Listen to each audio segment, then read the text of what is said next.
I just recently heard someone say they would never buy a certain house because it was located within a flood zone. What they meant by that is it was located within a designated flood zone, or an AE flood zone in this case. Listen guys, the entire state of Florida is one big flood zone. Whether it's an AE, an X, it doesn't matter. You can still flood. So yes, you are at a higher risk if you're in an AE or a V, obviously, flood zone, but that doesn't mean you can't have flooding. Matter of fact, we had a hurricane a couple years ago where most of the homes in the Sarasota area that flooded were in an X flood zone, which is a so-called non-designated flood zone.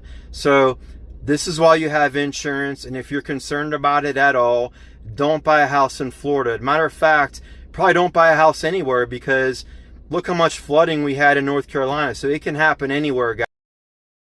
Now that we're on the topic of flood zones, the best thing you can do if you're concerned at all about it is to check the elevation of your specific address that you're inquiring about. There's a website called whatismyelevation.com. Just go there. You can put in the address and it'll tell you how high above sea level it is. The second thing you should do is check to see how the home is constructed in terms of elevation. So even if it's not high above sea level, if it's constructed a certain way with elevated construction, that's also a positive, and it's going to reflect positively on your insurance rate.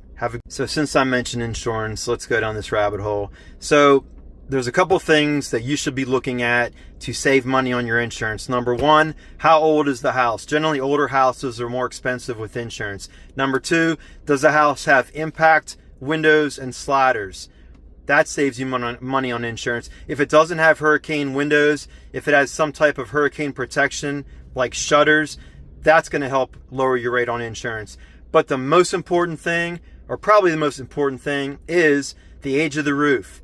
How old is the roof, and what type of roof is it? If it's a metal roof or a tile roof, it's going to be cheaper for insurance, especially if it's a newer roof. If it's an older shingled roof, you may not even be able to get insurance on it. So all those things are very important when it comes to selecting the right property for you. So if you're concerned about insurance at all, as you should be, the best thing to do is get your insurance quote on the property before you even go look at it. That is the best thing to do. The second best thing to do is get your insurance quote during the due diligence period, which is roughly 10 days or less. Depends on the contract, but in Florida it's usually 10 days or less from the time you go under contract. Get your insurance quote then, because after that you're on the hook for that house.